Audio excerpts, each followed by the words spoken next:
Telangana assembly ఎన్నికల వేళ తెలంగాణలో ఐటీ రైట్స్ తీవ్ర కలకలం రేపుతున్నాయి. కాంగ్రెస్ నేతల టార్గెట్ గా సోదాలు జరుగుతున్నాయి. వారం రోజుల క్రితం పొంగులేటి శ్రీనివాస్ రెడ్డితో మొదలుకొని వాళ్ళ మాజీ ఎంపీ వివేక్ వెంకటస్వామి వరకు సోదాలు నిర్వహిస్తున్నారు ఐటీ అధికారులు.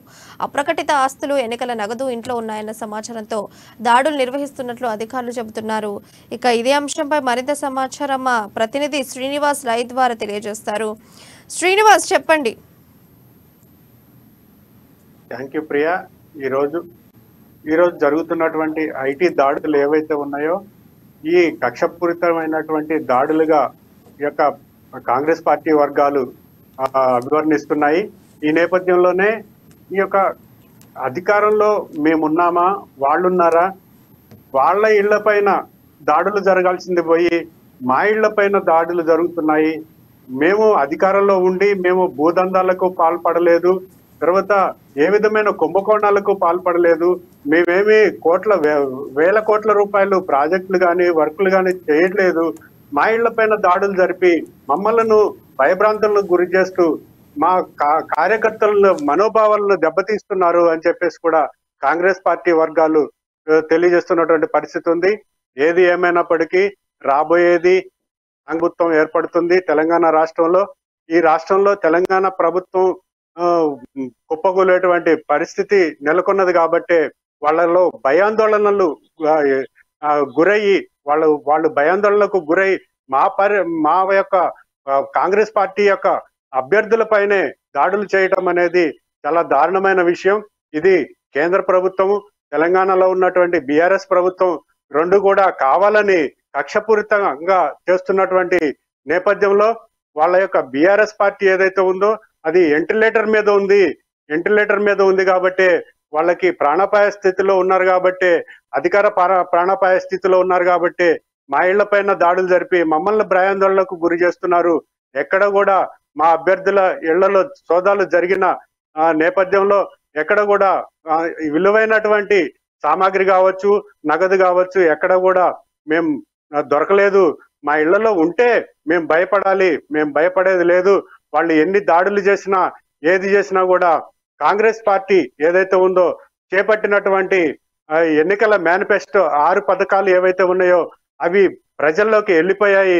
ప్రజలు కాంగ్రెస్ ప్రభుత్వానికి పట్టం కట్టేటువంటి పరిస్థితులు ఉన్న నేపథ్యంలో ఈ యొక్క బీఆర్ఎస్ పార్టీ కక్షపూరితంగా మా ఇళ్ల పైన సోదాలు జరుపుతుందని ఈ యొక్క కాంగ్రెస్ వర్గాలు అభివర్ణిస్తున్నాయి. ప్రియ శ్రీనివాస్, ఇప్పుడు చూసుకుంటే పొంగులేటి శ్రీనివాస్ రెడ్డిని మొదలుకొని ఇప్పటి వరకు కూడా మాజీ ఎంపీ వివేక్ వెంకటస్వామి వరకు కూడా సోదాలు నిర్వహించడం జరుగుతుంది. అయితే కాంగ్రెస్ పార్టీ దీన్ని ఎలా చూస్తోంది? ఇప్పుడు ఈ యొక్క ఎన్నికల సమయం, ఈ యొక్క 30వ తారీఖు జరిగేటువంటి ఈ యొక్క ఓట్ల సమయం దగ్గర పడుతున్న కొద్దీ అధికార పార్టీ డబ్బులు పంచుతుందనే ఆరోపణలు కూడా కాంగ్రెస్ పార్టీ వర్గాలు చేస్తున్నాయి.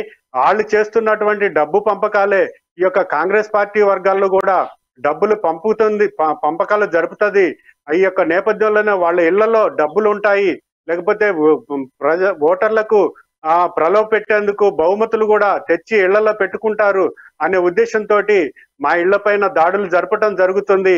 మేమేమి ప్రాజెక్టులు కట్టలేదు, కూలిపోయేటువంటి పనులు చేయలేదు, అవి కుంభకోణాలు చేయలేదు, మేము ప్రజలకి దగ్గర అవుతున్నాము, మా అధికారం వస్తుంది, కాంగ్రెస్ పార్టీకి అధికారం వస్తుంది అనే యొక్క భయాందోళనలతోటే మాత్రమే ఈ యొక్క బీఆర్ఎస్ పార్టీ, బీజేపీ పార్టీ రెండు కూడా కలిసి మా యొక్క అభ్యర్థులు, కాంగ్రెస్ పార్టీ అభ్యర్థులు ఎవరైతే ఉన్నారో వాళ్ళని భయాందోళనకు గురి చేస్తూ, వాళ్ళు భయాందోళనకు గురవుతూ అధికారం పోతుందనే యొక్క భయాందోళనలతోటి మా ఇళ్ల పైన దాడులు జరుపుతున్నటువంటి నేపథ్యంలో మేము, మా ఓటర్లు, మా కార్యకర్తలు, మా నాయకులు, మా పార్టీ నాయకులు ఎవరు కూడా ఇసుమంతా కూడా భయపడేది లేదని చెప్పేసి కూడా ఇక్కడ కాంగ్రెస్ వర్గాలు తెలియజేస్తున్నటువంటి నేపథ్యంలో 30వ తారీఖు తర్వాత కాంగ్రెస్ పార్టీ అధికారంలోకి వస్తుంది. అది తప్పకుండా జరుగుతుంది. ప్రజలు కాంగ్రెస్ పార్టీకే పట్టం కడుతున్నారని ఈ యొక్క కాంగ్రెస్ వర్గాలు కూడా భయపడకుండానే వారి యొక్క పనులు, ప్రచారాలు కొనసాగిస్తున్నటువంటి నేపథ్యం ఉంది. ప్రియా. శ్రీనివాస్, ఇప్పుడు చూసుకుంటే కర్ణాటక ఎలక్షన్స్ తర్వాత ఒకంత కాంగ్రెస్ పార్టీ ప్రచారంలోనూ అన్నిట్లో ముందుగా కనిపిస్తుంది. అంటే వీటిని ఢీకొట్టాలంటే ఏదో ఒక రకంగా ప్లాన్ చేయాలన్నట్టుగా అధికార పార్టీ టార్గెట్ చేసే వీరికి ఐటీ రైట్స్ ని ప్లాన్ చేసింది అని మనం అనుకోవచ్చు. తప్పకుండా ప్రియ, ఇప్పుడు కర్ణాటకలో వచ్చినటువంటి విజయ పరంపర ఏదైతే ఉందో కాంగ్రెస్ పార్టీకి ఇక్కడ కూడా అదే పరంపర కొనసాగుతుంది. ఇక్కడ తెలంగాణ ప్రజలు కూడా విజ్ఞులు, అన్ని తెలిసిన వారు, అన్ని ఆలోచిస్తున్న వారు. ఇక్కడ తప్పకుండా కాంగ్రెస్ పార్టీకి ప్రజలు పట్టం కట్టేటువంటి పరిస్థితి ఉన్న నేపథ్యంలో తప్పకుండా వీళ్ళు కావాల బీఆర్ఎస్ ప్రభుత్వం, బీజేపీ ప్రభుత్వం రెండు పార్టీలు అధికారంలో ఉన్నటువంటి నేపథ్యంలో ఇక్కడ కాంగ్రెస్ పార్టీకి పట్టం కడుతున్నారు ప్రజలు అనే వాళ్ళ యొక్క భయాందోళనలను నెలకొనే పరిస్థితుల నేపథ్యంలోనే ఈ యొక్క దాడులు, ఐటీ దాడులు జరుగుతున్నటువంటి నేపథ్యం ఉంది. ఎట్లయినా ఇంకా వారం 10 రోజుల తర్వాత 8వ రోజు, ఇంకా 8 రోజులున్న నేపథ్యంలో తప్పకుండా ప్రజలు కాంగ్రెస్ ప్రభుత్వానికి ఓట్లు వేసి అధికారాన్ని చేపట్టేటువంటి పరిస్థితి ఉన్న నేపథ్యంలో బీఆర్ఎస్ పార్టీ వెంటిలేటర్ మీదే ఉంది. ఇంకా ఎన్నో రోజులు లేదు, అది తప్పకుండా జరుగుతుంది అని కూడా కాంగ్రెస్ వర్గాలు ఆనందంగా ఉన్నారు. ప్రియా, శ్రీనివాస్, ఇప్పుడు చూసుకుంటే కాంగ్రెస్ పార్టీ చూస్తున్నటువంటి ఐటీ రైట్స్ పట్ల ప్రజలు ఏమైనా దీనికి స్పందించడం జరుగుతుందా?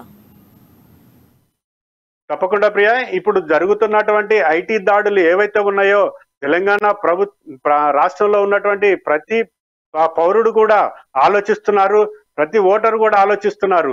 అంటే అధికార పార్టీ నేతల పైన జరగాల్సినటువంటి ఈ యొక్క ఐటీ దాడులు ఏవైతే ఉన్నాయో అధికారంలో ఉండి అన్ని కుంభకోణాలకు, భూదందాలకు, కాంట్రాక్టర్లకు వరుసుకొని కోట్లాది రూపాయలు, వేలాది కోట్లాది రూపాయలు సంపాదించుకున్నటువంటి వాళ్ళ ఇళ్లలో జరగకుండా అధికారంలో లేనటువంటి ఈ యొక్క కాంగ్రెస్ పార్టీలో ఉన్నటువంటి తెలంగాణ రాష్ట్రంలో జరుగుతున్న అసెంబ్లీ అభ్యర్థుల ఇళ్లపైనే జరగటం అనేది అది వాళ్ళు కూడా ప్రజలు కూడా ఆలోచిస్తున్నారు. Priya, right Srinivas, thank you for your live updates.